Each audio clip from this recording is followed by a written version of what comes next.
I say? These things are they're going to be not indestructible, but the bearing at least is going to make a huge difference to this setup. We all know speedrunners, especially not so much the bashers, but the speedrunners, through heavy RPMs and stuff like that, the small bearings don't last.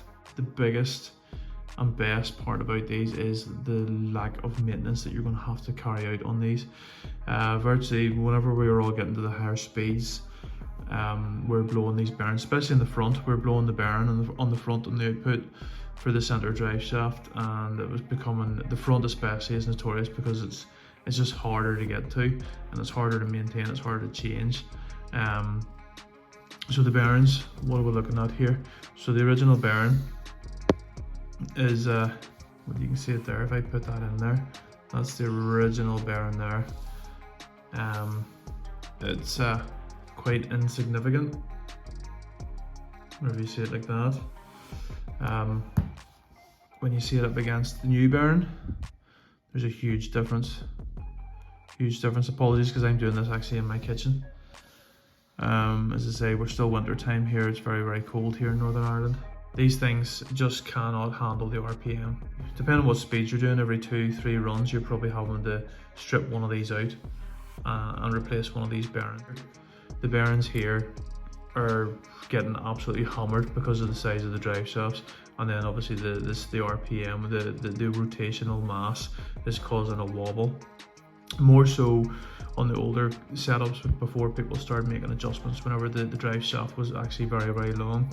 Certain brands, there's obviously titanium and there's carbon shaft ones, and that ultimately reduced the vibration, which obviously saved the bearing.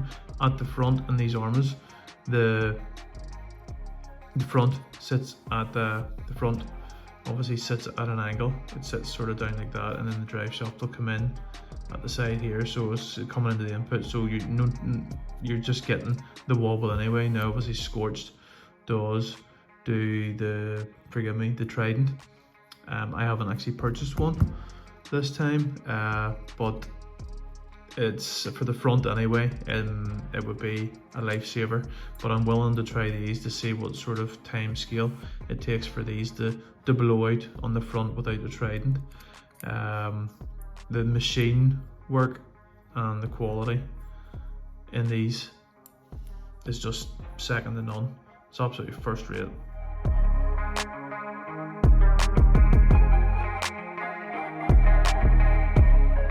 It is a beautiful looking thing. So the bearing, obviously we'll put that in there again. That was the original bearing. We can see how small that is and insignificant. The instructions are very detailed that come with it. So you've everything there that you need to know. You've got the Arrma Success Diff Housing, and then you've obviously got step by step. So the top one obviously is showing you, because obviously you get a full pack. You get the shims, and you get bearings and stuff like that there to suit everything that's in the store in the diagram. Telling you obviously where to put your shims for the Arrma, shim, so that, like, literally you can't go wrong with this. And then obviously you've got the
diff case in there with the oversized bearings.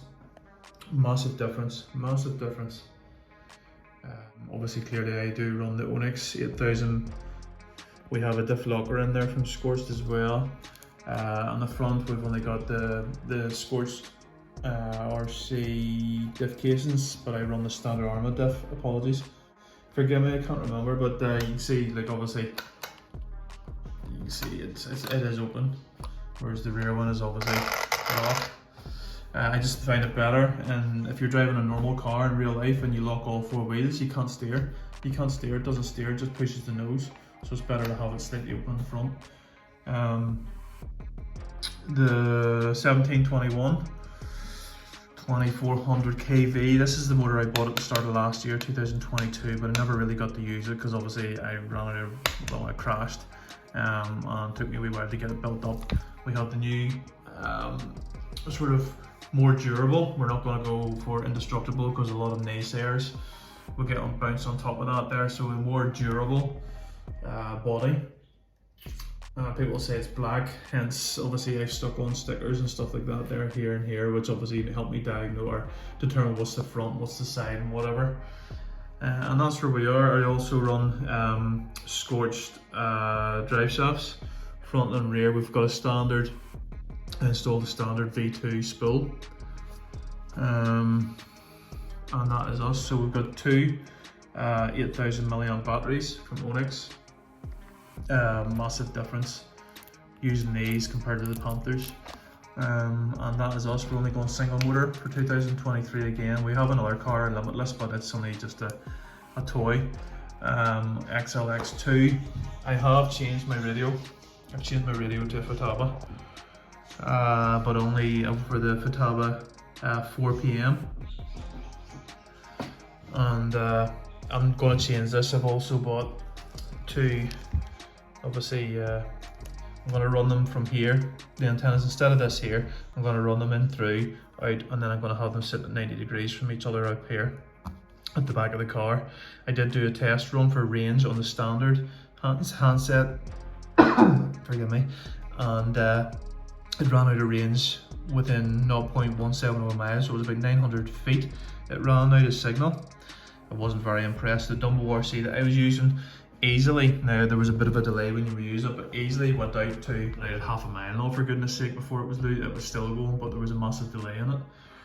I did try and run like this, as I say, during the test. I have noticed since I moved to this body, not so much the body, but whenever I was up at the airfield testing, whenever I turned the car sideways, to turn it, there was a lot of interference and delay, and that was obviously because clearly, you can see there, antenna was sitting here. Even the Dumble RC, the antenna was sitting here. What's between the antenna when it's sitting sideways? Carbon fibre. So the carbon fibre was restricting the signal coming through whenever the car was sitting sideways, whenever I was trying to turn it. Generally, that's where we are. So I'm happy. Hope you enjoyed the video, and that's where we are.